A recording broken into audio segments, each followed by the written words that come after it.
Welcome back to the Blue Door Pub Thunder. Don't fear another bull with Andy Carlson, Minnesota's 87th best daily podcast. Sports and other stuff, 5 days a week, even though today is going to be the first day of sports this week. Whatever. We got JReid, draft scout, going to be in the building. Lawrence Reed. If you're on Vikings Twitter, you definitely know him. He's making his way up through the ranks as a draft analyst. He has a lot of really good takes. Frankly, some more solid takes than some established draft news. Give him a follow at JReid, draft scout, and he's got some good takes. He writes for the Viking Age, and it's going to be a good time. We're going to be talking about a little bit about Vikings free agency, Teddy Bridgewater, and then, of course, we're going to focus on the draft. It's going to be a good time. Tell a friend, spread the word about Bull, iTunes, Stitcher, iHeartRadio. Begin some really great feedback from our latest shows, Ivory Hecker, and then the Lake Calhoun episode. People got some strong takes on Lake Calhoun, mostly apathy.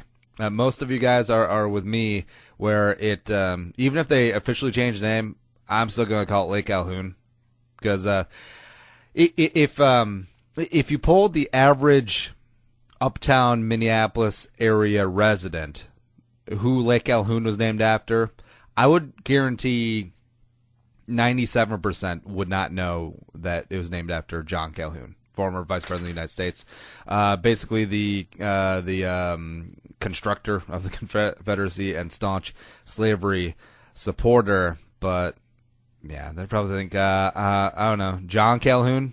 Wait, no, what was the name of the UConn basketball coach? Some Calhoun.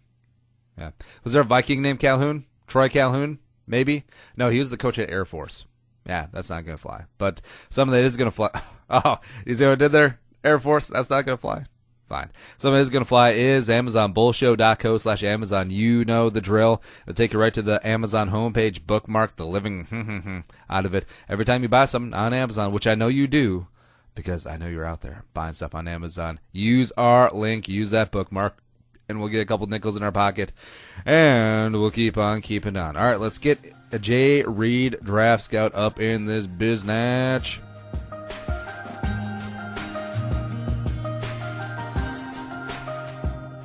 And coming back in, we have my man, Lawrence Jordan Reed. I forgot what to call you already. At JReid Draft Scout over at the Viking Age, kicking out great content. Go check him out. JR, thanks for coming tonight.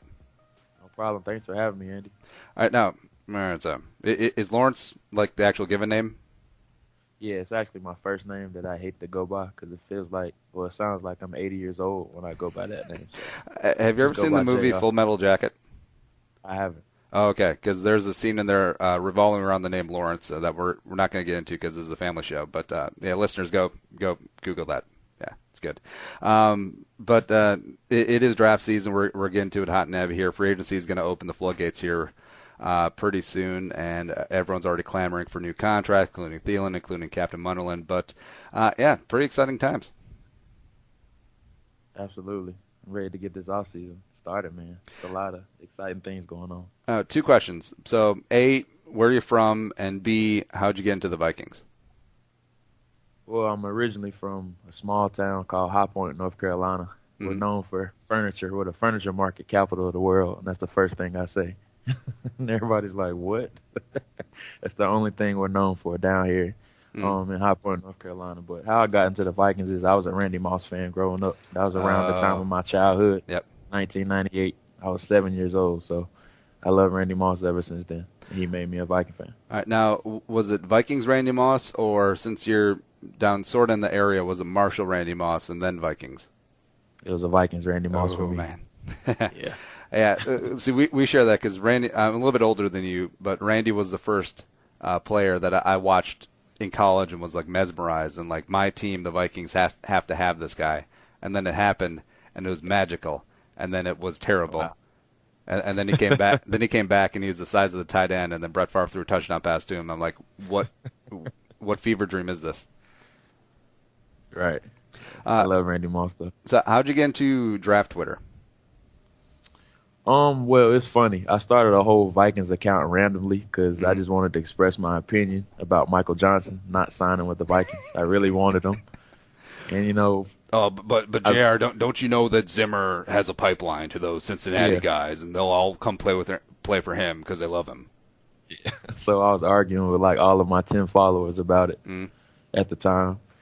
And, you know, I just got into scouting. I've been around football all my life, and, you know, scouting is something that I love to do. And I'm like, you know, I put 2 and 2 together, football, scouting, draft scouting. So it just went from there and exploded. Now, did you play? I did. I played at North Carolina Central University. Oh, wow. That's actually like a school. Yeah, it is. It is. It's a small FCS school. I was a quarterback there for 3 years. Ah, damn, that's really cool. Now, was it quarterback, or was it like Jerick McKinnon quarterback? It was quarterback. Ah, damn, that's awesome. Do you wow, I wasn't a wow. do you think about maybe it's like, you know, I could go to the CFL. I could go to China. I could keep this thing going for a little bit. No, after you take all those hits, you know, I played against Kenrick Ellis, and he had 18 tackles against us, and 17 were on me, so I was done. I suppose. So, speaking of quarterback, your guy, my guy, Ted Bridgewater. Now, you've been breaking a little bit of news, following Teddy's progression a little bit. What's the latest on number 5? He's doing pretty good. I'm not a beat writer that was on Reddit or wherever it was. Everybody was claiming I'm a beat writer. I'm not. I'm just a blogger. I don't have any inside information or anything. Yeah, I was the insider. Yeah, I think someone pointed that out to me. I was like, I don't know, man.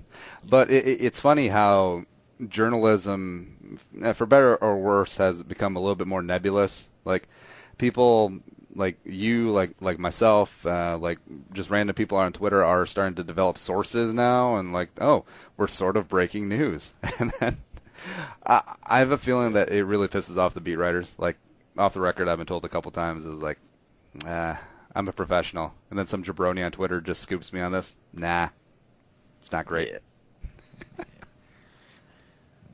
But you've been keeping up with Teddy. I have. I mean, like I said before, I don't have any inside information. I released a video of Teddy working out that broke Vikings Twitter, or the internet, as we say. Now, the conspiracy theory side of me came out is like the little short clip is the one I saw first, and it was like we didn't see his face. Like his back was to the camera the whole time. I'm like, that was a body double. What is this wizardry? And then I put my tinfoil hat away. Yeah. Well, his girlfriend actually puts up clips of Teddy about once a week, just showing how his rehab is going and everything, and that's where I got the video from. So it was Teddy. Dude, you don't reveal your sources. I know. But the latest one was him throwing, which, as far as the timetable goes, is way ahead of schedule. Absolutely. He still had the big brace on his knee. He wasn't really putting a lot of pressure on that front leg, which is expected. He's about 6 months out from surgery, I believe. He hurt it in August, I believe it was. So he's doing pretty well from what I see. Still not putting a lot of pressure on that front knee. It was his left knee that he injured. So he's doing well from the clips that I've seen, though, as far as throwing. The most Vikings thing to ever happen would be, Teddy's taking it easy on that left leg, putting more pressure on his right leg, and then that one goes. It was like, here we go again. Yeah. This is why we can't have nice things. Yeah, just be our luck as Viking fans. Yeah, but it's funny, and you've experienced this probably more than myself, is that if you support one guy in the Teddy or Sam debate, it's people automatically assume that you hate the other guy, but that's not true. Right, it's the whole Trey Waynes, Marcus Peters thing all over again to me. The whole Derek Carr. Oh, no, I hate Trey Waynes. Debate. Yeah. It's kind of like they go hand to hand. You can't love both. You have to pick sides and choose either or. But, I mean, I like both guys, but the thing a lot of people don't understand about Teddy is I liked him before he was even a Viking. And then it just so happens, like you said with Randy Moss, he ended up on my favorite team. Yep. So I kind of got a soft spot for Teddy. With Teddy, it always stuck out to me is his last year at Louisville, just watching Thursday Night Football and then being on Twitter, or it would cut in and be like, look what Teddy Bridgewater is doing in the All-American Conference on a Thursday night against like Central Florida. And they just like dropping dimes at Devontae Parker against a bunch of jabronis in the conference no one cares about, like against UConn. I'm like, this guy can ball. He played on like He played on like a broken ankle and a broken wrist versus Rutgers.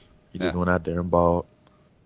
And it's funny is throughout the draft process is he came in as a consensus top quarterback, if not the number one overall person on a lot of people's big boards, and then the whole underwear Olympics, the bad pro day, the rumors of the skinny knees came out, which I still believe that Spielman put out there himself, and then you see a guy who was probably top 10 at worst drops to the last pick of the first round.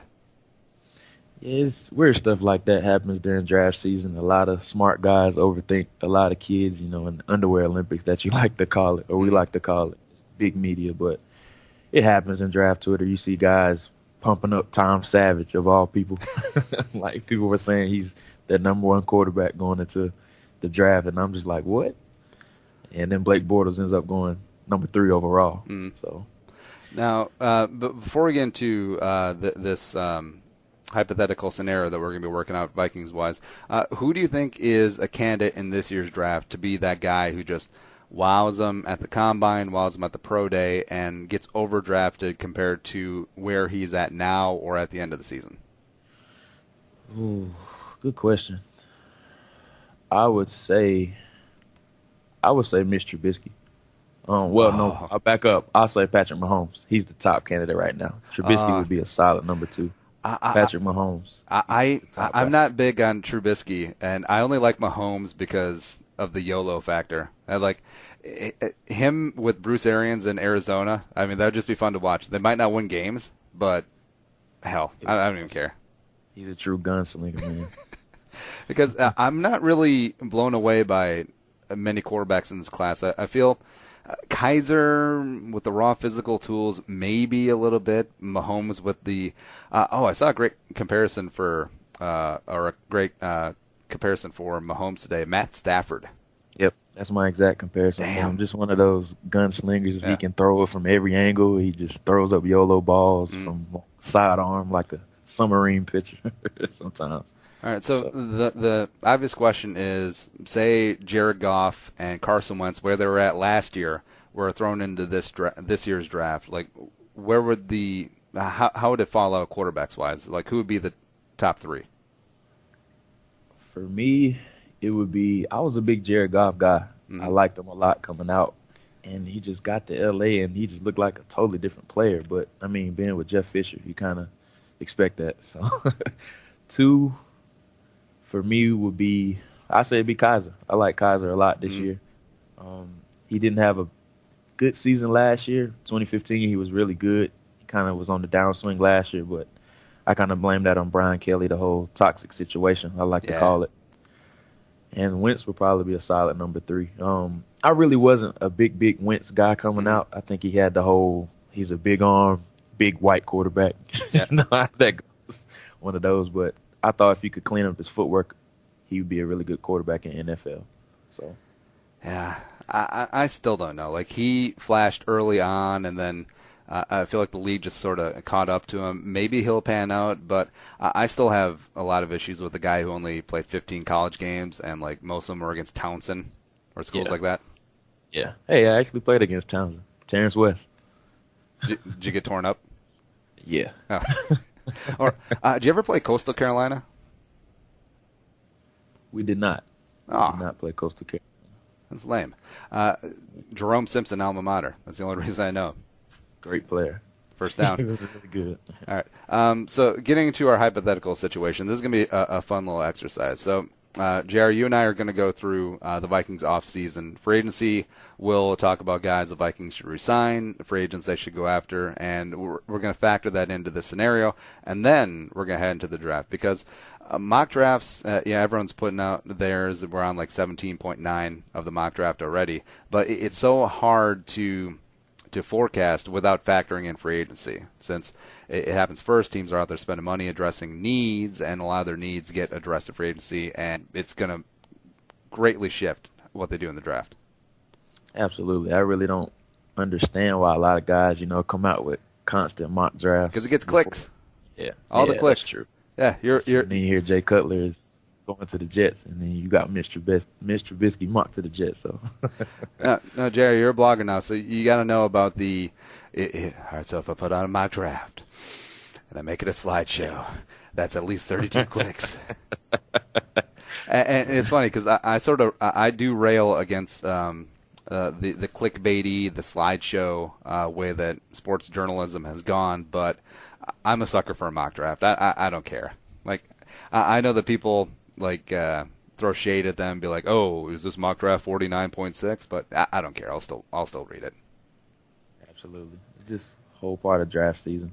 You get so antsy about it, and you just want to see who people are projecting to your team. So. Yeah, so we can't do a first round mock then because of the Vikings. They are gone. But let's hop into this. So free agency, who are the names that you want the Vikings to land? And then I'll be the supreme arbiter of if they land in this fictional scenario. So the pipe dream we'll start with is Andrew Whitworth. He's like the top guy I really want the Vikings to chase, but I really don't think it's going to happen. Spielman he's not really big on bringing, older type guys in. Mm-hmm. And Whitworth is 35 years old. But, we really don't want Matt Khalil back because he hasn't been the best when he was here. But, mm-hmm. Whitworth is still a top 3 left tackle in the NFL.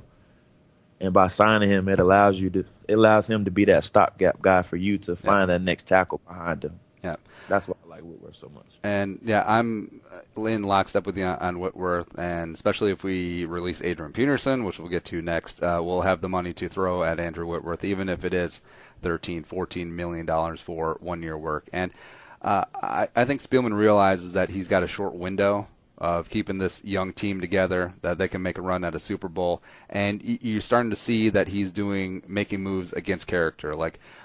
People were shocked when they made the Sam Bradford trade for the first and the conditional fourth, but that just shows how all in Rick Spielman is now. And yeah, a couple of years ago, Spielman building up a roster of young talent probably wouldn't have thrown a 1 or 2 year high price deal at a 35-year-old left tackle, but it's a different landscape, and I love the idea of going after him.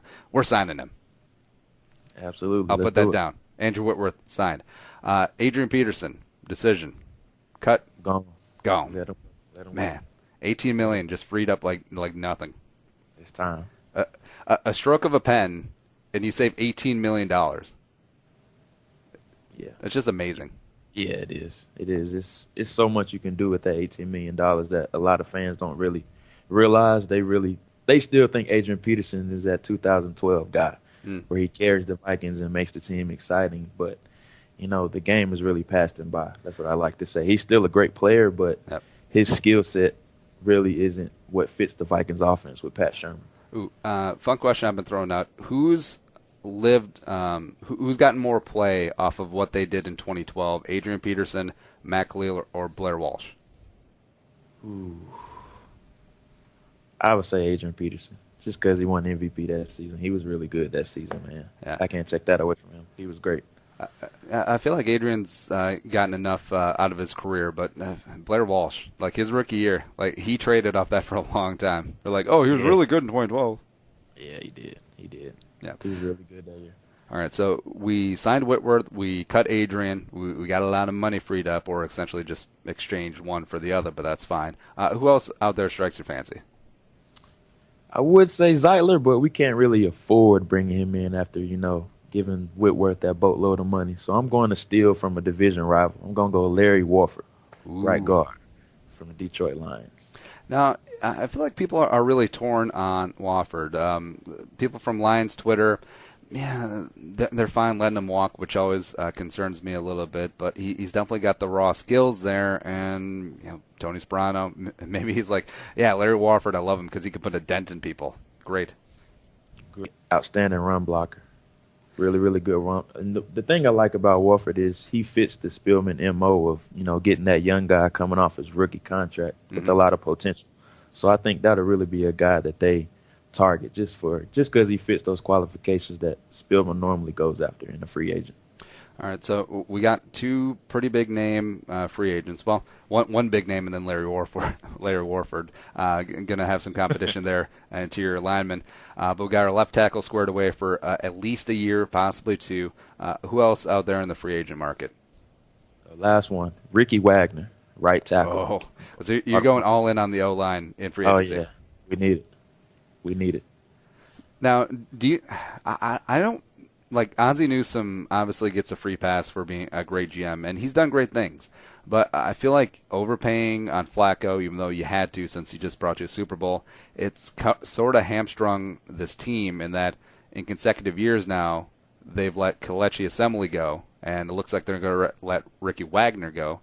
You're letting two very solid, very good in their prime offensive linemen go, and it just seems a little hubrisy. Yeah, the good thing about Ozzie Newsome is that he's a really good drafter. Despite losing those two, you get a guy like Ronnie Stanley who stepped in and did a really good job for them last year, who was one of the top tackles. And he still got Marshall Yonder there, who's a really good lineman. So the good thing about him is that he's a great drafter. So the guys that he loses, he's able to replenish and rebuild it back up with those young guys in the draft. Oh, but they got John Urschel too, and he does math and stuff. Except he's not very good. Like, people forget that. Yeah, that's true. Yeah. Like, I wonder if he could compute his bad PFF grade, John Urschel. He could probably do that math. Yeah, probably. All right, so that closes out free agency. I'm sure we'll pick up a couple random, maybe a cornerback, maybe a safety, maybe a wide receiver, but we're focusing on the highlights here. Whitworth, Ricky Wagner, Larry Warford, completely remaking that offensive line and just going after it in free agency. And I think that is the move, especially going after the tackles, Whitworth and Wagner, because, well, A, you don't have a first-round pick, and B, not a great draft for offensive tackles. Oh, it was very, very weak. One of the very worst in history. Yeah. Very bad at O-line. Because just the Vikings look. No, it's okay. Like, maybe Spielman saw that coming down the line. Well, maybe that's giving him too much credit for foresight. He was like, yeah, I'll give up a first-round pick for a quarterback because there ain't going to be any tackles any good anyways. I said that when Bradford was traded, but the draft really wasn't a big emphasis back then when the trade was made. So. All right, so and by the way, if this happens in free agency, we'll be spending a lot of the cap space that we have, but I don't really care. Whitworth, Wagner, Warford. If this happens in free agency, like, I really couldn't care less what happens in the draft. Like, he could pick 8 Willie Beavers, and I don't care because I think we'll have a shot. Oh man, I wish you could have seen my reaction when we drafted Willie Beavers. Oh, it's like you trade away your third-round pick, but that's fine. You accumulate more draft capital, and then of all the offensive linemen you could have took in the 4th round, you take the guy who was the worst in pass protection, like graded, and just terrible ass bad guy in the 4th round. He's bad. He was like PFF had him at like 112th out of 113. You could have got Willie Beavers in the 6th. Yeah, easily could have got that guy in the 6th. Yeah, but anyways, we're not going to as much as Spielman's trading back up into the 1st round, acquiring 8 first-round picks in 4 years without mortgaging the future, and then also the quality, maybe not the first-round pick of 2015, but getting Kendricks and Hunter and Stephon Diggs in the 2015 draft. As much as that draft shaped the legacy of Spielman, how much has 2016 hurt it? I think the jury is still out on the 2016 draft. I'm not a big guy on paying attention to rookie seasons. You said I'm not big on paying attention to rookie seasons, man. Yep. Matt Khalil and Blair Walsh taught me my lesson when paying attention to rookie seasons. They can do it for 1 year, and next year they can play like crap. So I really don't pay attention to rookie seasons. Yeah. It's all about development in the NFL. So which is how fair. They do in year 2. Like, I understand most fan bases are very microwave fan bases. They want it now. They want the rookies to come in and have a big impact. But with Treadwell and with Mac Alexander and even Willie Beavers to an extent, I would have liked to see some signs of life. Like, there wasn't like a play like Mac Alexander made in a game which shows like, we have flashes here, or Treadwell shows that he's starting to get it. The fact that they were kind of DOA all season long, that concerns me. Very concerning, and I actually agree with that, especially with Treadwell, especially like as bad as the Vikings receivers were at times. Thielen and Diggs shine. But it's like Charles Johnson, he was, man. And it's like Treadwell can't overtake this guy. That was really concerning. Yeah, I like to bring up every week to a Reef that is like, hey, you really like Michael Thomas, but nobody listened. Yeah, he's a stud. Or hell, I would have settled for Sterling Shepard at this point. Anyways, 2017 draft, the Vikings currently have 8 picks, but we know that Rick Spielman likes to get 10, but we'll see. Don't have the first round pick, ship that to Philly for Sam Bradford, but have an extra third and fourth for Miami because they really, really wanted Leonte Carew for some reason. I have no idea. All right, so we got the 2 tackles addressed. We got some offensive interior O-line depth with Larry Warford. So ahead of this draft, we're feeling pretty good. And Thursday night, what night is the draft? Yeah, Thursday. So the first round passes. We're into the second round, and the Vikings either pick 47th or 48th, depending on a coin flip with the Colts or whatever. So second round, give me a couple names that are going to be available, and then give me your suggestion of who the Vikings should take. So my top guys for the second round pick, excuse me. My first candidate is Antonio Garcia, left tackle from Troy. He's a guy I really, really like. The game is really it's really a passing league now, the NFL. So, you look for those leaner offensive tackles. You don't really have those big, thick lumber guys like Phil Loholt that are dominant in the run game, but can't pass protect. So Antonio Garcia, he's a guy that really excels, at his kick step and, in the passing game. But he's not really a good run blocker. But the good thing about that is you can always put on weight. Be dominant. That's what we thought about Khalil. That's true. That is true. But injuries derailed him, so. Yeah, it's funny, McAlee, he's got like the reverse first world problem of like everyone else. Is like he has trouble keeping on weight. Like his true like walking around average weight would probably be 235, maybe 240. Yeah, I'd agree with that. So annoying. It's like you own a pizza shop, man. Why can't you stay at $3 bills? And then the funniest thing about Matt Khalil was that at USC, the coaching staff basically was like, "Oh no, Tyron Smith, you can't play left tackle. We're gonna move you over to right tackle because Khalil is better." That is hilarious to me. Yeah. Well, we'll probably get into Taylor Moton a little bit later on because I know that you love him. But it's funny to me that Taylor Moton couldn't have beat out Willie Beavers at left tackle at Western Michigan 2 years ago. Row that friggin' boat. All right, so Antonio Garcia, Troy. Any concern that he got a little overwhelmed at the Senior Bowl against better competition? No, not at all. I mean, that's kind of expected. He didn't play on a higher level, so the speed of the game was a little fast for him. He wasn't used to seeing those fast edge rushers and defensive tackles that he went up against. And as you can see from day 1 to day 3, he really got better with his technique, and that's a good thing you see from him. He's learning on the fly, and he's adjusting his technique. He got some NFL coaching, so that's really good that he got better within those 3 days. Yeah, fair point. What are some other names for the second round? My guy, Dan Feeney, right guard, Indiana. I really think he's going to be there at pick 46 or 47 for the Vikings just because he has the whole concussion issue. He missed 6 games last year, and those medicals at the combine might not go so well, and it might scare some teams. But, I think the Vikings, they need to take the risk on this guy because he's really, really good. I think he's one of the best interior linemen in the draft, in this entire draft. If you didn't have the concussion or other health issues, where do you think he would go? I think he would be like a Zach Martin type prospect, in my opinion. I think he'd be a top 20 guy. Oh, wow. That's high praise. All right. Any other names in play there on the second round for you? Let's go center, LSU, Ethan Posick, the big guy, 6'6". A little tall for a center, so I'm thinking he can play guard, but I think he's good at either or. In my opinion, I think he'll be just fine. Whichever team decides to draft him at center, if he plays center or guard, I think he'll be fine at either one, in my opinion. All right, so we got 3 offensive line prospects up there sitting in the second round. Now, any thought to checking out other positions, maybe safety, maybe linebacker? Hell, maybe Donta Foreman was still there since they shored up the offensive line pretty good in free agency, or are you all about just stacking as much help as you can get on that depleted offensive line?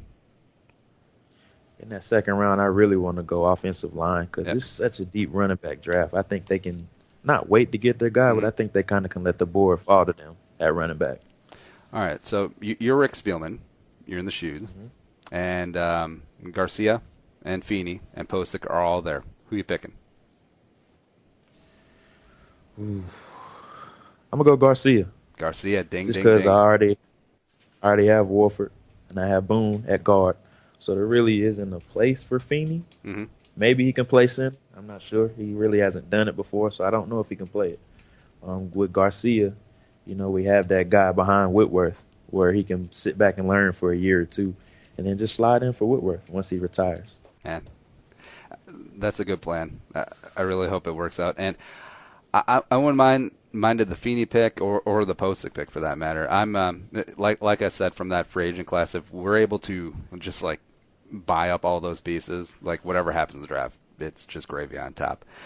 Move on to the third round. Vikings either going to be 78 or 80 in the third round. Middle of the pack.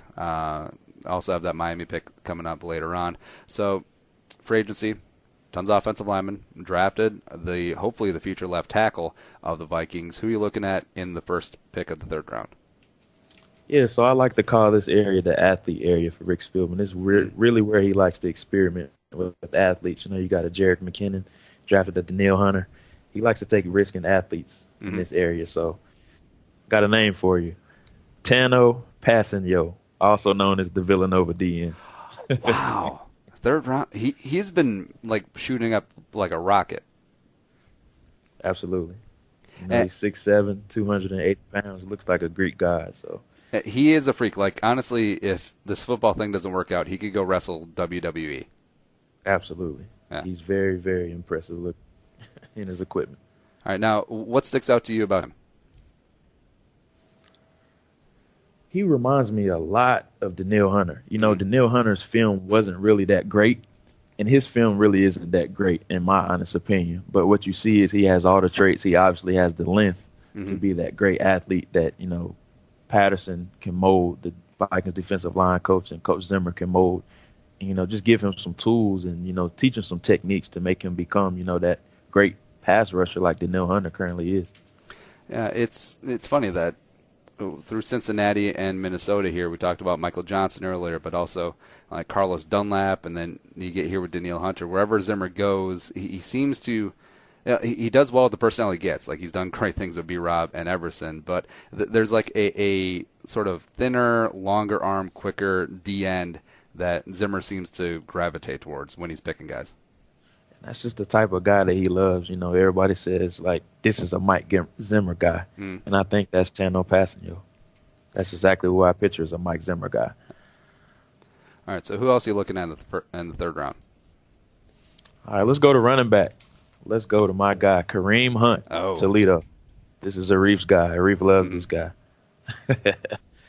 Very, very good player. He puts you in the mindset of like a Thomas Rawls, kind of that short, compact guy that just runs 100 miles per hour every time he gets the ball. But the good thing about Hunt is he's fumbled one time in his career, and that was his freshman year, and he recovered it. So, do we really count that as a fumble since he recovered it? That's not fair. Sure. That'd be pretty refreshing moving on from Adrian Peterson. Yeah, absolutely. That's a great stat to have. About Hunt, he doesn't fumble the ball, and that's something we're used to with Adrian. Just fumbles in clutch situations. But the good thing about Hunt is he's very, very versatile. He can catch the ball out the backfield. He can run between the tackles. He can run on the perimeter. He's just a do-it-all running back. Very good pass protector as well. All right, so Kareem Hunt, running back, is going to be in the mix. You got give me the pronunciation of Villanova again. Tano Passanio. I'm just going to call him Villanova. I don't really care.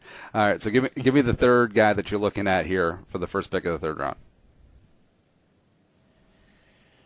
Got one more name for you. Let's go another lineman.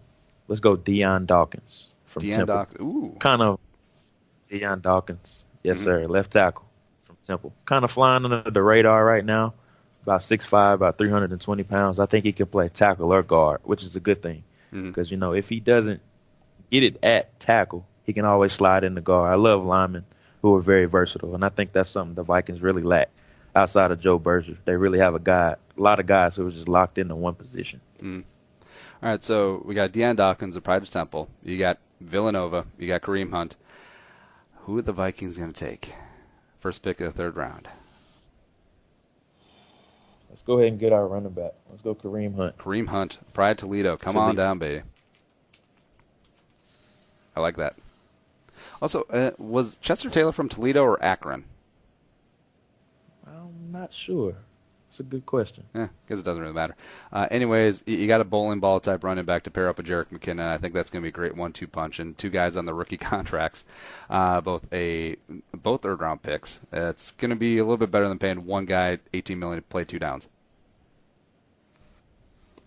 Yeah, absolutely. All right, a lot of cap relief. Second round pick, a couple picks later. Third round pick, a couple picks later. 86 overall. With the Miami Dolphins. So you got Villanova, you got Deion Dawkins probably still in the mix. Who else are you looking at in this range? Yeah, so let's look at a D tackle. Mm-hmm. Let's go Larry Ogunjobi from UNC Charlotte. Larry, a guy that I really like. Larry Ogunjobi. All right, fill me in on him. So he's a very, very underrated DN. Had a really, really good Senior Bowl. Really, really stood out there. Everybody was really expecting Jaleel Johnson to stand out. You know, he's really mocked in a lot of first rounds, D tackle from Iowa. Mm-hmm. But Ogunjobi really overshined him in the Senior Bowl, in my opinion. The good thing about Ogunjobi is that he goes 100 miles per hour every single snap. And PFF put up a stat where he was like the third best interior lineman against the run. And we know outside of Linval, the Vikings really struggle against the run inside. So he'd be a great addition. So this would be a great guy. Whatever we get from Sharif Floyd is gravy on top. Tom Johnson sort of getting old. Shamar Stephen sort of is what he is, but you throw Larry Ogunjobi in there as a little three-tech help for Linval. Absolutely. Yeah, absolutely. He'd be a great guy to slide in at 3 technique. All right. So any other names here in the third round, or we just going with those 3? Go with those 3. All right, so Ogunjobi got some D-tackle help. You got Villanova still hanging around, chilling, probably doing some push-ups. Looks like he's want to do. Or the Pride of Philadelphia Temple, Deion Dawkins. Who you taking? Let's go Villanova, baby. Oh, Villanova. Let's take our big athletic DN. See, this is it was the bait and switch. Yeah, like you really got hyped up for Ogunjobi. And it was like, oh yeah, no, we're going to get the Villanova guy. Now, eventually, because Everson is actually, I think, closer to the end than the beginning, but so it could be Villanova and Daniil Hunter as these bookend DNs for years to come. I'll take that. It's pretty scary looking. Damn right. Moving on to the fourth round, Vikings don't have the pick assigned because they haven't assigned compensatory picks yet, but it's all right. In the middle of the fourth round, Minnesota Vikings drafting the fourth round. What names are we looking at? We said Taylor Moton already. Let's go Pat Eifling, another guard and center from Ohio State. Another guy that I think they'll look at. Another name I got for you, Josh Harvey Clemens. He's a hybrid linebacker / safety from Louisville. All right, so we're starting to get into some more defensive guys. So you got the linebacker, you got the interior guy from Ohio State, and then Taylor Moton. Expand on Moton a little bit. Yeah, so I actually wrote up about Moton today. He was in the Vikings draft prospect spotlight. Really, really good prospect. He's gotten a lot of comps to Kelechi Osemele, who was a big target for the Vikings last free agency. Yep. Just a big, powerful human being, 6'5", 330, just tremendously powerful. He's really, really good, great athlete. He just overpowers everybody, and that's kind of a flaw of his because he just overpowers everybody. He's not going to be able to do that on the next level, so his technique has to get a little better, but I really think he can be a really, really good guard in the NFL more than a tackle. Now, do you think there will be any trepidation at all taking another tackle from Central Michigan in the fourth round, or not Central, Western Michigan in the fourth round? I don't think so. I always say scout the player, don't scout the help. Well, I mean, like the Texans, after the Vikings took Teddy at 32, first pick of the second round, they easily should have took Derek Carr, except they couldn't, Yeah. That's why I'm a little worried. But Moton seems legit. Beavers did not seem legit. So I guess we got that going on. All right, so first pick of the fourth round, who Who the Vikings taking, Rick? Let's go with Moten. I don't think he'll be there, but hey, it's hypothetical. Let's go with Moten. Oh, I like Let's it. say he slipped. Let's say he slipped for some odd reason. Oh, let's make it something up. So Taylor Moton has trench foot. Oh, there we go. Yeah. He got the whole foot deal like T.J. Clemens had. Yeah. See, trench foot was like a gangrene thing, I think, from like World War II. Yeah, let's put that out there. Let's start doing that. Got sources. All right, so later on in the fourth round, a couple picks later, sitting on that second Miami pick, who's going to be in the neighborhood? Who are we looking at? Let's go linebacker here. Mm-hmm. Let's go Duke Riley from LSU. Duke. This guy I really like. Another Senior Bowl participant. You know, there's just something about those LSU linebackers that I like. Deion Jones and Quan Alexander, those smaller guys that can run. And Duke Riley is a guy that's exactly like that, so let's go with it. I'm a big Duke Riley fan. All right, so you're putting in for Duke Riley. Oh, yeah. Let's go with it. All right, so we got Duke Riley at linebacker. You know, LSU gets a lot of love for being DBU, but they're sneaking up as being linebacker U as well. They are. Like I mentioned before, you know, Deion Jones, he really shined in the Super Bowl. Mm-hmm. Yeah, and I had Deion Jones 100-1 to be Super Bowl MVP. Is looking really good at the beginning. Absolutely. I was like, son of a. Anyways. All right, so we got 3 offensive players, 2 defensive players heading on to the 5th round. We got 3 picks left. All right, so 5th round, who's going to be in the neighborhood? Like, who's going to be available at about that time in your estimation? We haven't got our D tackle yet. And, you know, the 5th round is really that area where Spielman kind of likes to take those chances on injured guys or guys that slipped. You know, you have a guy like David Yankee. I don't like bringing that name up. He slipped. Stephon Diggs had injury questions. A guy like Michael Mahdi. Just those injury risks. Greg Childs. People like that. He likes to take a risk. Oh, Greg Childs. So I'm going to go, the pride and joy of Arkansas. So I got a name for you. Let's go Jaron Jones. D-tackle Notre Dame. Okay. Jaron Jones. What's been his history? So he had an ACL injury in 2015. He missed a lot of time. And there were, like, rumors going around that he, like, lacks motivation. And he has to always have, like, the rah-rah coach around him to keep him motivated. But when he turns it on, like, he's a freak. When he turns it on, he's really good. Like, versus Miami, he was, like, unbelievable. So, and he's a Notre Dame guy. Spielman loves those Golden Domers. Yeah, he really does, doesn't he? So, yeah. All right. Yeah, so I think that'll be a guy to target. Who else is going to be around in that 5th? We got our linebacker already. Let's say we go with another tackle, possibly. How about Julian Davenport, the pride and joy of Bucknell College? Oh, small school, big upside. Yeah, small school. Yeah. Now, a guy that I like, small school prospect. What are some traits about Davenport that you like? He has a body that's already pro-ready. You know, the lack on Garcia is that he's very lean. He's only about 295 pounds. Yep. But Davenport, he's already ready. He's 6'5", 6'6", already 310, 315 pounds. That's the thing I really like about Davenport. But he really lacks technique. He's really a year or 2 away from, I think, being an NFL starter. All right. Give me one more name who's going to be in the mix in the 5th. Let's go Deatrick Wise, defensive end, Arkansas. That's a made-up name. We already – it's not. He actually was very good in the East-West Shrine game. He was really, really good. He stood out in that game. So he had a really, really good game. The good thing about him is that he's a really good athlete, but he's a good pass rusher, and he's really, really good against the run, which is really, really hard to find in defensive ends. Either you're a good pass rusher or you're good against the run. He's a good mixture and median of both. All right, so we got 3 names here. We got Jaron Jones, defensive tackle, Julian Davenport, O-tackle out of Bucknell, and then Deatrick Wise, DN, who I still think might be made up. All right, Spielman, who are we taking? Let's go with Davenport. I really want him to get at least 3 offensive linemen out this draft. We already got Garcia. We already got Moten. Let's go with Davenport. All right, so you are Rick, I think you're acquiescing to the wants and needs of the fans. A, you spend an assload of money on offensive line and free agency, and you're doubling and tripling down here in the draft. I love it. Got to do it.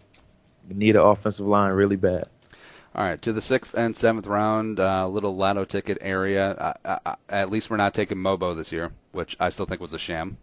Oh, man, horrible pick. I actually booed the TV when they did it. They kind of fell into the love story thing. Because he was like at the draft and saying, oh, I love the Vikings. I hope they take me. And next thing you know, the Vikings draft Moritz Bowringer. I couldn't believe it. I mean, it's a great story, and maybe the Vikings were just trying to hedge their bad luck of, hey, if we don't draft this guy, he really will turn into the next Randy Moss. But if you didn't draft him in the 6th, you easily could have had him in the 7th. And if you didn't draft him, I don't think he would have gotten picked. I really don't. Yeah. I mean, he would have signed with the Vikings as an undrafted free agent easily, in my opinion. All right, so 6th rounder, hopefully some guys that can actually contribute or could possibly have an NFL future. Who are we looking at? Let's go back to our guy, Jaron Jones. Mm-hmm. Let's go ahead and get our D tackle. You know, we know Sharif Floyd has injury questions, and Tom Johnson's getting long in the tooth, and Shamar Stephen is, you know, he's a backup. He's shown to be a backup at this point. So. All right, so no questions. That's the pick, Jaron Jones. Let's go with it. Taking him. He'd be a steal at that point. Damn. All right, to last but not least, the 7th rounder. Taking a little flyer action. Who are we looking at? Here we go. I got a guy for you I really, really like. I actually was tweeting about him this morning. Ricky Seals-Jones. Oh, dirty. Texas A&M. Yeah. Former 5-star recruit. Kind of got lost in the shuffle at Texas A&M. You know, they are always loaded at receiver. They had Josh Reynolds, Christian Kirk, guys like that who were ahead of him, and he only had about 330 receiving yards last year. But when he touched the ball, like, he was really good, and he was a great red zone threat. So I got a little plan for him. You know, I think he should move to tight end. Ooh. He's 6'5", 240 pounds, so he's a little heavy to be a receiver, an NFL receiver, I think. So why not use him as that hybrid move tight end to pair with Kyle Rudolph, since, you know, the Bears stole Michael Pruitt from us. And we have a bunch of blocking tight ends behind Rudolph. We really don't have that next guy in Shermer's offense to stretch the passing game alongside Rudolph. So I like Ricky Seals-Jones to be a move tight end behind Kyle Rudolph. Because Sam Bradford needs a tall joker tight end. Absolutely. That's what he needs. All right, so recapping the draft. Well, recapping free agency. So the Vikings signed Whitworth, Ricky Wagner, and Larry Warford, which I'm chuckling a little bit because that would be like a trifecta. Like at the Kentucky Derby, betting your entire net worth. That'd be awesome. The draft, 2nd round, kicked us off. Antonio Garcia, offensive tackle out of Troy. A small school guy, a little bit raw. Needs to put on some weight, but we can do that up here in Minnesota. Kareem Hunt, 3rd round, running back Toledo, pairing him up with Jerick McKinnon. Boss dog, 2nd, 3rd round pick. All right, hit me. Villanova. Tenno Passenger. Yeah, that guy. Deanne, long and lean, long arms. Pair him up with Daniil Hunter. Let's go. Into the 4th round, Taylor Moton, offensive tackle out of Western Michigan. The good Willie Beavers. Yeah. Oh, yeah. The 2nd, 4th round pick, Duke Riley, linebacker, LSU. Shore up that linebacker unit a little bit. 5th rounder, got another raw, but NFL-ready body. Julian Davenport out of Bucknell. 6th and 7th round, respectively. Jaron Jones, D-tackle, Notre Dame. And Ricky Seals-Jones, wide receiver / tight end, according to JR, Texas A&M. Not a bad haul. I'll sign up for this right now. I'll be one happy fan if this ends up in the draft. I also like that you didn't take Ben Boulware. The pride and joy of Clemson, the rah-rah guy. Any thought for a quarterback, like late in the draft, 6th, 7th round? I don't think so. I think Taylor Heineke can come back and be that guy. As long as he doesn't come back kicking in glass doors, I think he can be that guy. It's funny because with females, there's the theoretical glass ceiling, but with Heineke, it's the glass door.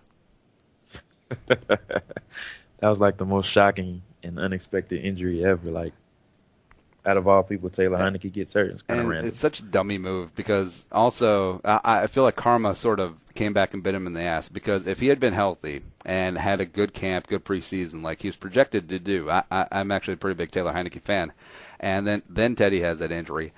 I don't think we trade for Sam Bradford. I think we just roll with Taylor Heineke. 100% agree. He was already in the offense, and we don't have to rush and bring a guy in on 8 days notice, and we keep our first round pick and our fourth round pick from next year. So I wonder if Taylor Heineke just like drinks alone and then like I could have been Kurt Warner, son of a bitch. Yeah, that was me. Yeah, like Bradford's getting my shine. All right, JR. What's coming up from you? What should people be keeping an eye out for? Yeah, so I'm putting a piece together now of, there's 330 participants in the combine this year, and I'm gonna outline the top targets that the Vikings should target at each position. So that'll be coming out from me the day before the draft, and I'll keep going with my Vikings draft prospect spotlight all the way up until the draft. I'll be releasing a prospect today. Ooh, I like that. That's follow JR on Twitter at JReid Draft Scout. Also at the Vikings Age as well. Hey, I love this, man. This is a great time, and you always got a seat open when you want to come back. Thanks for having me. Can't wait to get back.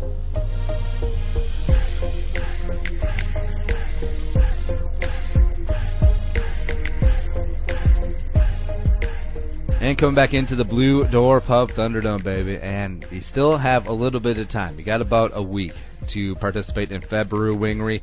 $7.50 for a pound and a half of their traditional or boneless wings. Go traditional. Go of their 12 signature sauces and their just wing it flavor of the moment. It's I've talked about the Frogtown ad nauseum. Also, their dry rub wings. They're Cajun, and it's very good, very good. Also, they're straight up buffalo. Buffalo is a buffalo, but there's a difference between just heat, and actual flavor. And Blue Door brings it right there, and they're cheaper than ever. Celebrating the wing this February. $7.50 for a pound and a half. Blue Door Pub, 3 Twin Cities locations, and thebdp.com. Good stuff from JReid Draft Scout, and I'm excited. Hopefully the draft will pan out how we sort of laid things out there. Again, pie in the sky, but also very realistic. Lawrence has he knows roughly where guys are going to fall, and the draft is a little frustrating in that there's so many people on draft Twitter, quote unquote draft experts, that speak in absolutes. That's something I like about JR, is that he doesn't do that, where it's like, oh, this player's never going to fall out of the first round. Or remember when Sharif Floyd, everyone and their mother was like, top 3 player, top 5 player at worst. If he falls out of the top 3, I will be shocked. He falls to the Vikings in the 20s. Everyone's like, oh, what a huge value. It's like, no, that's where Sharif probably should have been drafted. Yeah. So if you are, everything is so subjective. Like there is everyone has a personal bias, and everything is opinion. Like there are no hard and fast facts in the draft, because you're projecting what 32 decision makers, 32 teams are going to do, and sometimes that doesn't always hold up. And sometimes players, the skills, these traits that you scout, and some of these players, they don't translate.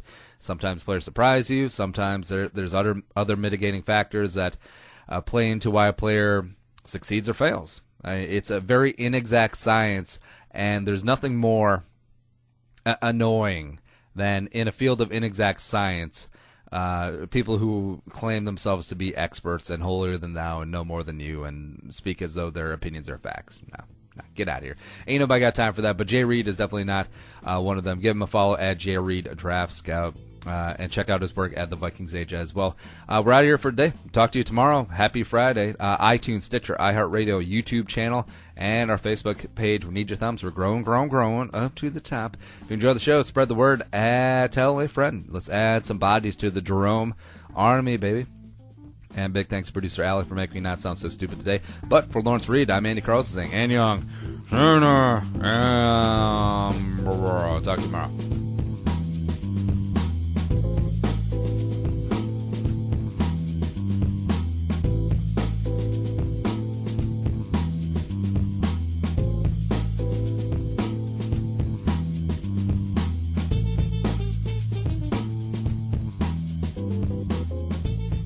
Thanks for listening to Bowl with Andy Carlson, Minnesota's 87th best daily podcast. Download the show on iTunes. Everyone's middle name is Jerome.